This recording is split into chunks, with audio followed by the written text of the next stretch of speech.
जावना के ताकत ही आके मिल लियन तो उनके बहुत मन बढ़ल बा।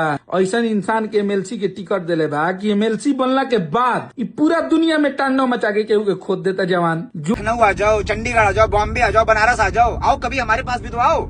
लेकिन नहीं, घर के अंदर गुंडाई करना, वहाँ पे भी आएंगे, मत परेशान हो। और तेरे पास आकर के जाएंगे, तू हाथ पे हाथ धर के खड़ा रह के देखता रह दोस्तों, power star Pawan Singh versus Khesari Yadav की कंट्रोवर्सी अब लगातार बढ़ती जा रही है। और यूं कहे तो एक तरफ जहां पवन सिंह की टीम है तो दूसरी ओर खेसारी यादव की भी टीम आपस में भिड़ चुकी है। और अब ये विवाद कहाँ जाकर शांत होगा किसी को नहीं पता। हालांकि इस विवाद की शुरुआत हुई थी अभी हाल ही में खेसारी यादव ने जब रेंज रोवर कार ली थी।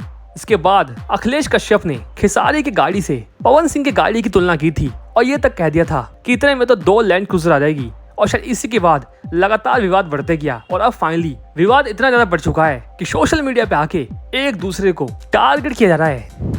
हालांकि नो डाउट खेसारी यादव की टीम की तरफ से पवन सिंह को लेके काफी कुछ कहा गया है। और अब देखने की बात ये होगी कि पवन सिंह का इस पर क्या रिएक्शन होता है। आखिर पवन सिंह खेसारी की टीम के बातों का किस अंदाज में जवाब देते हैं। क्या पवन सिंह अपना पावर दिखाएंगे? क्या पवन सिंह इस विवाद पर रिएक्शन देंगे अपना? क्या पवन सिंह स्टेज पर से इस पूरे विवाद पर कुछ कहेंगे? ये तो शायद वक्त बताएगा। मैं दोस्तों, आप में से कौन कौन चाहता है कि पावर स्टार पवन सिंह इस पूरे विवाद पे रिएक्ट करे, अपना जवाब दे? और यकीन मानिए दोस्तों, अगर ऐसा होता है, पवन सिंह इस पूरे विवाद पे जवाब देते हैं तो ये मामला और ज्यादा तूल पकड़ेगा, विवाद और ज्यादा बढ़ जाएगा। वह दोस्तों, इस पूरे विवाद पे, इस पूरे कंट्रोवर्सी पे आप सभी की क्या है राय? क्या कुछ कहना चाहते हैं आप सभी? हमें जाते थे कमेंट बॉक्स में कमेंट करके बताइएगा। फिलहाल के लिए धन्यवाद।